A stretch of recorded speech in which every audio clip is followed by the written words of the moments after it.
पूरी दुनिया के लिए कितनी बड़ी खबर है और आज हम इसी पर बात करने वाले हैं। देखो पूरी दुनिया अब दो हिस्सों में बटी हुई है। रूस ने तालिबान को आतंकवादी लिस्ट से हटा दिया। विकिपीडिया पर डालोगा तालिबानी तो वहाँ पर जो है आतंकवादी संगठन नहीं आता, इस्लामिक संगठन लिखा हुआ आता है। ये चेंज कैसे हो सकता है? ये इनक्रेडिबल। अब ऐसे में रसिया अपने आप को और मजबूत करना चाहता है और वो तालिबान को साथ में लेना चाहता है।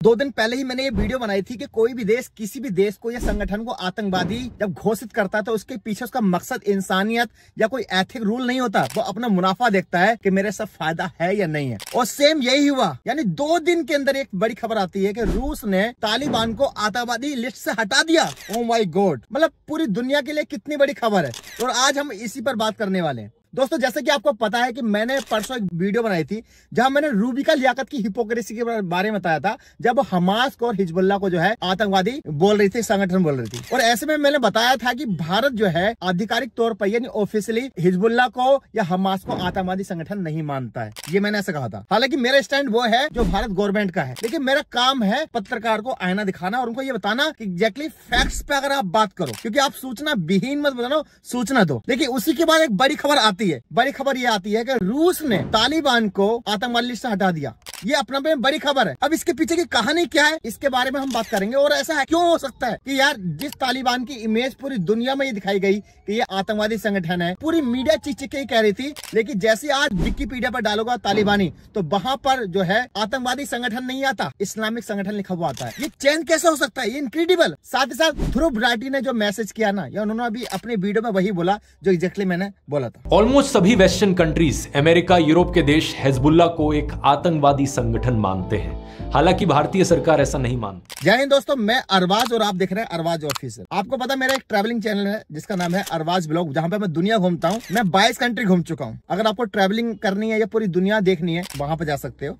ये जो है न्यूज का चैनल है। तो दोस्तों मैं बताना चाहता हूं कि जैसा कि मैंने बताया था कि किसी भी देश के लिए किसी भी देश को आतंकवादी कहना या किसी संगठन को आतंकवादी लिस्ट में डालना, ये इतना आसान प्रोसेस नहीं होता है। पहले वो देखता है कि इससे हमारा फायदा है या नहीं है। जैसे जब इंडिया में ताज होटल पर अटैक हुआ था तो जैसे मोहम्मद का नाम आया था और बहुत सारे संगठनों का नाम आया था, तो भारत ने उसको आतंकवादी लिस्ट में डाल दिया। एग्जैक्टली भारत का नुकसान हुआ, भारत की प्रॉपर्टी का नुकसान हुआ। अब ऐसे में भारत ने इजराइल से कहा था कि भाई आप जैसे मोहम्मद को और इस संगठन को जो है इस लिस्ट में डालो। इजराइल मना कर देता है। इजराइल कहता है हम रिसर्च कर रहे हैं, जांच कर रहे हैं, वो कर रहे हैं, लेकिन वो उसको उस लिस्ट में नहीं डालता। यही होता है कि जब 7 अक्टूबर को हमास जब इजराइल पर अटैक करता है तो इजराइल के जो राजदूत है वो इंडिया में कहते हैं कि हमास को आतंकवादी संगठन में डाल देना चाहिए। और हुआ क्या, भारत कहता है कि भाई हालांकि जो भी घटना है उसका मतलब निंदा तो करता है, लेकिन डायरेक्टली उन्होंने आज तक कभी भी हिजबुल्लाह को या हमास को ऐसा नहीं कहा। और ये मैं नहीं कह रहा हूँ, ध्रुव राठी ने अपनी वीडियो में 2 बार कहा है। यानी कल ध्रुव राठी भाई ने वीडियो बनाई, उसमें भी उन्होंने 2 बार कहा कि इंडिया ऐसा मानता है। ऑलमोस्ट सभी वेस्टर्न कंट्रीज, अमेरिका, यूरोप के देश हिजबुल्लाह को एक आतंकवादी संगठन मानते हैं।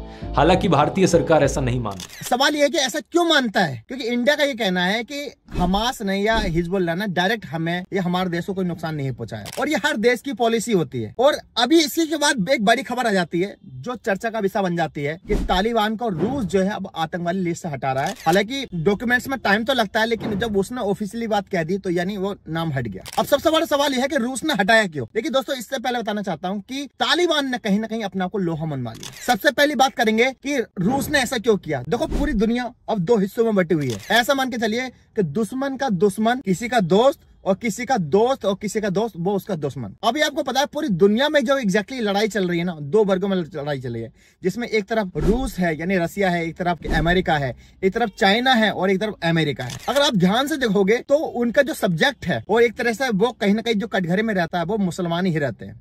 चाइना हमेशा अमेरिका पे वार करता रहता है कि भाई आप जो ह्यूमन राइट की बात करते हो, लेकिन आपके यहाँ देखो मुसलमानों को क्या हाल हो रहा है, और आपके सहारे इजराइल में मुसलमानों के साथ क्या हो रहा है। इजराइल को आप लोग सपोर्ट करते हो, अमेरिका। ये कौन कहता है? चाइना कहता है। सेम इसी तरीके से चाइना में जब लोग जाते हैं, जब उइगर मुसलमानों की बात करते हैं, तो वहां पर यूएनए की रिपोर्ट होती है, उधर जो है यूएसए होता है, या जो भी संगठन है, स्पेशली अमेरिका जो है चाइना पर अटैक करता है कि भाई वहां मुसलमानों की हालत क्या है।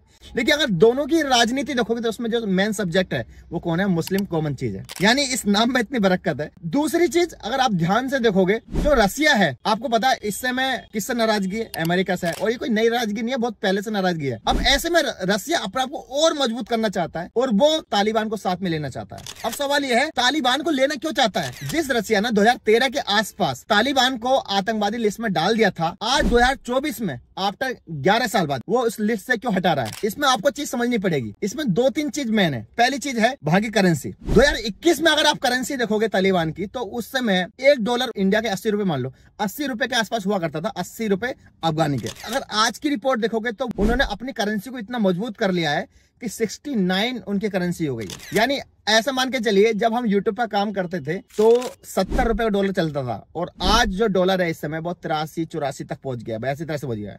यानी हमारी करेंसी और कमजोर होती जा रही है।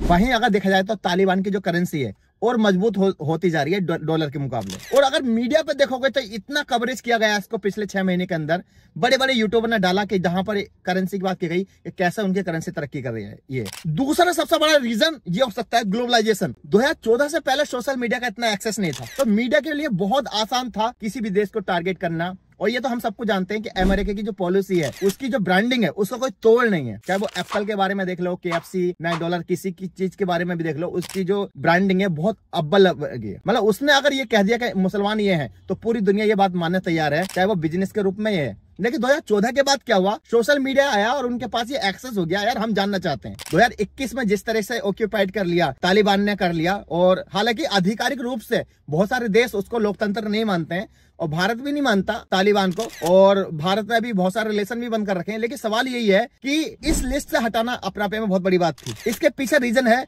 जब इंडिया से बहुत सारे यूट्यूबर गए, एक यूट्यूबर नहीं, कम से कम 50 यूट्यूबर गए, बड़े बड़े यूट्यूबर गए, और वहां जाकर देखा उन्होंने कि यार यहाँ तो कोई दिक्कत ही नहीं है, यहाँ तो इंसान पूरी तरह से सेफ है। तो पूरी दुनिया में एक इमेज क्रिएट की गई। यानी 2014 से पहले यह था कि आपके पास ज्यादा एक्सेस नहीं था, अगर मीडिया ने जो बोला, आर्टिकल में जो छपा, आपने मान लिया। लेकिन 2014 के बाद क्या हुआ कि आपके पास जाने का मौका हुआ, आप खुद गए, यूट्यूब के जरिए गए, बहुत सारे क्रिएटर गए, वहां जाकर दिखाया गया तालिबान के साथ ब्रेकफास्ट, तालिबान के साथ लंच हो रहा है, इस तरह की जब वीडियो दिखाई, और ये वीडियो पूरी दुनिया में गई, तो कहीं ना कहीं तालिबान ने लोहा मनवा लिया दुनिया से कि भाई हमारी इमेज ये नहीं है जो आप पूरी दुनिया में दिखाते हो। तो उसी के बाद सबसे बड़ा बदलाव आया कि भाई सोशल मीडिया का एक्सेस है। अब यही चीज हुई कि रसिया को ये चीज समझ में आ रही है कि नहीं भाई, आप किसी को भी नहीं डाल सकते। अब इससे साबित क्या होता है कि भाई एक तरफ तो आप किसी इंसान को या किसी देश को ये बोल रहे हो, टेररिज्म बोल रहे हो, उसके बाद होता क्या है कि आप 11 साल बाद उसको उस लिस्ट से हटा देते हो। तो यहाँ पर क्या है? मुनाफा। रसिया को सीधा सीधा मुनाफा दिख रहा है कि यार इस समय हम जो है तालिबान को साथ में ले लेते हैं, कोलैबोरेशन कर लेते हैं, तो हमारे लिए बहुत ही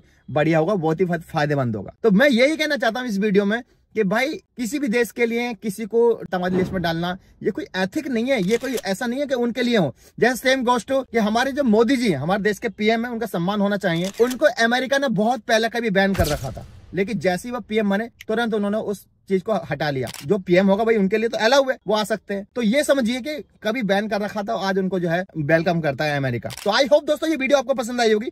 वीडियो पसंद आए तो हमारे चैनल को सब्सक्राइब करें, साथ ही साथ जो अरबाज ब्लॉग है जिसमें मैं दुनिया घूमता हूँ, उस चैनल को भी आप ज्यादा से ज्यादा सब्सक्राइब करें, ताकि आप पूरी दुनिया घूम सकते हो घर बैठे। मिलता हूँ नई वीडियो के साथ, तब तक के लिए जय हिंद, अपना ख्याल रखें। साथ ही साथ इंस्टाग्राम पर जाइए, सर्च कीजिए अरबाज ब्लॉग, वहां से भी आप मुझे फॉलो कर सकते हैं।